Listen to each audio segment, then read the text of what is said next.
Today I'm going to provide you guys with some new updates and reveals for Dragon Ball Sparking Zero, from character reveals, quotations, to new gameplay footage, to even more info on the game itself, and even cover some of the complaints that people have been having on the game. First, let's look at some more gameplay footage.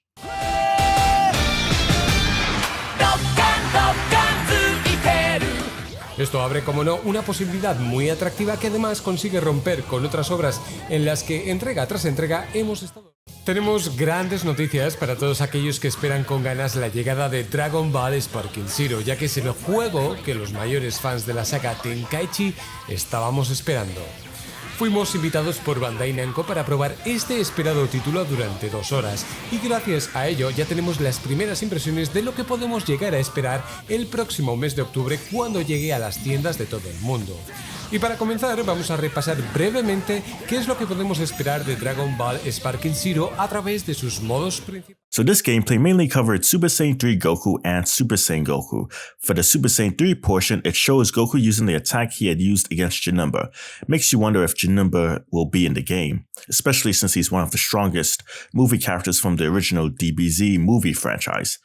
And of course, with Super Saiyan Goku, he's using his angry Kamehameha against Frieza.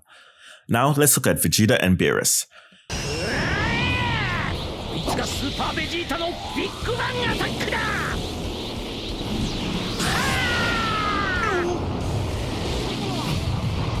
Ha sido demasiado larga la espera, pero por lo que hemos podido jugar os podemos asegurar que no os va a decepcionar. Es lo que estabais esperando, una verdadera continuación de la saga Dragon Ball Z Budokai Tenkaichi.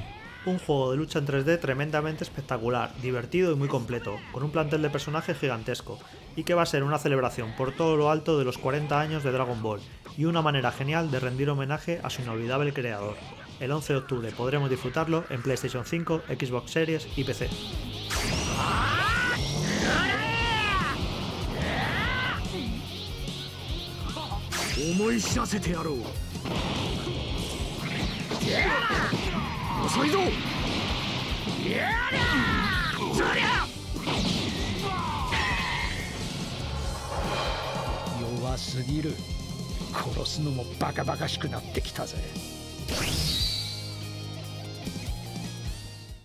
La demo que hemos podido jugar estaba totalmente centrada en ser un primer contacto con el juego, para que comprobáramos de primera mano su gameplay y el apartado audiovisual.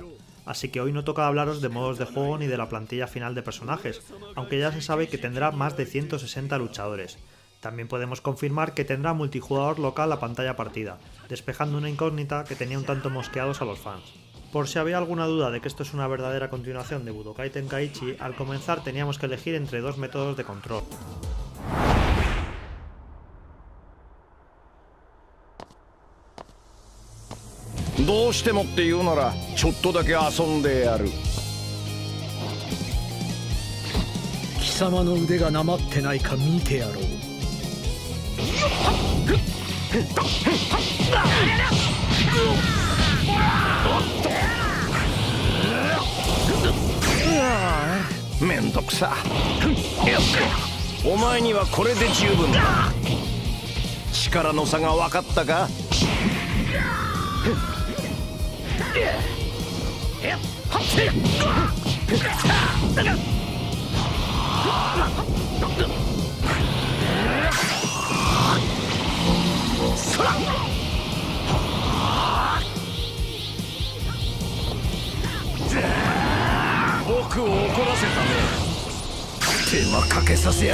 Más de 15 años después de su lanzamiento, la sombra de Dragon Ball Z Budokai Tenkaichi 3 sigue siendo demasiado alargada para todos los juegos de lucha en 3D de Dragon Ball. El título con el que casi todos los fans coincidían que era el mejor juego basado en la obra de Akira Toriyama, al menos hasta la llegada del genial Dragon Ball Fighter Z de Arc System Works. Con Budokai Tenkaichi 3 consiguieron ofrecer todo lo que podía hacer feliz a un fan, un juego divertidísimo y espectacular, multitud de modos y contenidos, con más de 160 For the purposes of this, I wanted you guys to have a better look at Super Vegeta and Beerus. Most of the people who covered the demo used the DPS versions of Goku and Vegeta, so it's great that we have some footage of Super Vegeta and more of Beerus, God of Destruction. Now let's look at the Beam Clashes and Kaioken Goku. Al 11 de octubre, y que ya podemos afirmar, tras haberlo probado, que sí está a la altura, y al menos en lo jugable y en lo visual podemos considerarlo un Budokai Tenkaichi 4.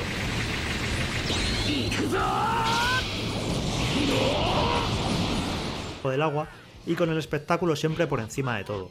La cámara que sigue la acción también es bastante revoltosa y nos juega algunas malas pasadas, aunque ha mejorado notablemente respecto a los antiguos Budokai Tenkaichi, pero la nueva posibilidad de destruir el entorno hace que se produzcan situaciones un tanto caóticas.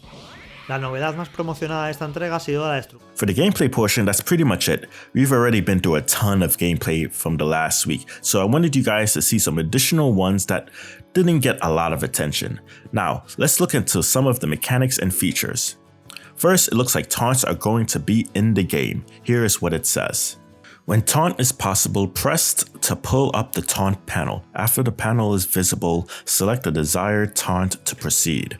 As far as super perception goes, here is what they say. Super perception, of course, those are the other counter techniques. Consume ki to use perception and counter your opponent's attacks. The counter attack will change depending on your opponent's attack. Use ki or skill counts depending on the counter attack. There will be 4 types of clashes in Dragon Ball Sparking Zero: melee, dash, grab, and ki. For the first one, you've already seen it already. Time the first input, then either spam the button or spin the stick.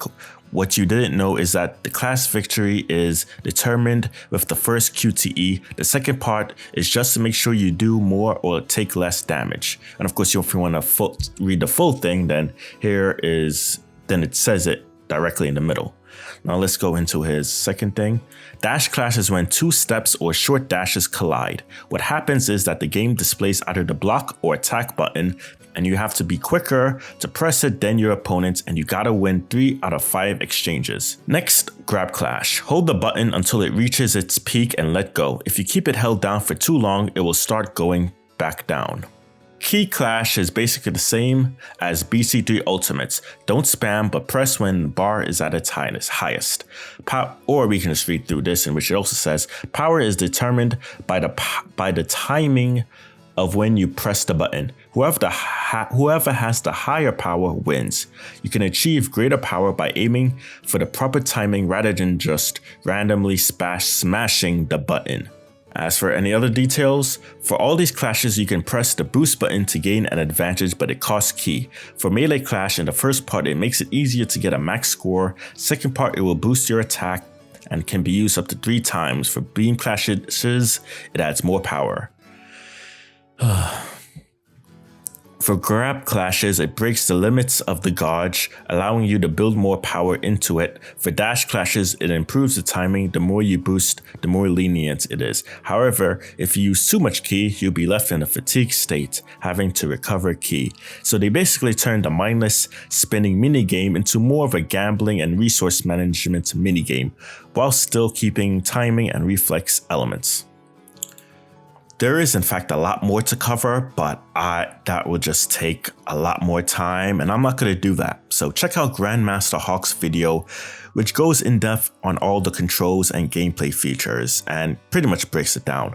I'll show off his video in the description and comment section below. As far as character reveals are concerned, Spopovich was revealed along with Chichi. The problem is that we don't really know if they will be playable characters or not.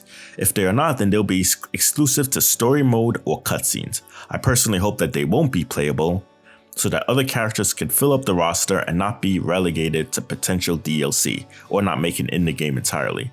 And finally, let's get into the complaints that people have been having on the game. The first seems to be about the necks. So this guy Obelisk is saying that the biggest issue with all the models is the pencil necks. The first image above kind of just the neck looks skinny, while in the bottom, which I imagine is the edited version, his neck is a lot more thicker. I've been seeing a lot of these complaints even in my comment section, to be honest. Let's look at anything else. Alright, this is going to be a big thread. You can read the title there, but he says, I noticed that characters like Vegeta, Gohan, Gogeta, Bardock have a decent or good muscle mass for their Sparking Zero character models, but Goku is the one character that is often brought up when people talk about skinniness, lack of muscles in the game, and I understand why. Goku's model seems skinnier than the other characters. All of his forms seem to have the skinniness of Shintane's Super Saiyan God, which make the Super Saiyan God look normal among all of Goku's form, whereas it's supposed to be the only skinny form. But we can see by his character sheet that Goku gains muscles between his base and Super Saiyan to Super Saiyan Blue forms. Shintani Goku doesn't stay skinny in all of his forms like people say. There's even a Shintani artwork that depicts all of DBS Broly Goku's forms with a decent amount of muscles, and with Blue Goku having the biggest. Like I said at the beginning, most of the Saiyans / male humans have a decent or good muscle mass, but Goku's looks pretty underwhelming. Sadly, I don't think they will fix this because this Goku has been constantly shown like that since the beginning, but one thing I find weird is that this is the only character who seems skinny, whereas he is the main character. Another example he shows is this, in which he says, obviously this, I think the same thing above, but he's basically showing a comparison of all the models. And then for here, this is where his example is in regards to Majin Vegeta, Gogeta, Bardock, and Gohan. And then another thing I've been seeing people complain about is kind of like the character model for Super Saiyan 3 Goku. So like they brought up this image from during his fights. I think this is the end battle. Another complaint for Super Saiyan 3 Goku's model says, Super Saiyan 3 looks bad in the game compared to the trailer from previous months. Also in this trailer, the model looks strange when they are playing Slide 3, but not in the transformation sequence. I think the only time the Super Saiyan 3 looks good in the beta is in the final screen of a battle. So let's look at through the images that he shows.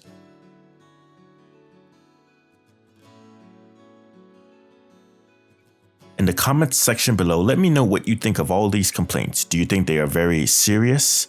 Do you think they are laughable? Do you have a problem with these complaints? Anyway, be sure to give this video a like, subscribe if you are new, and I'll see you all next time.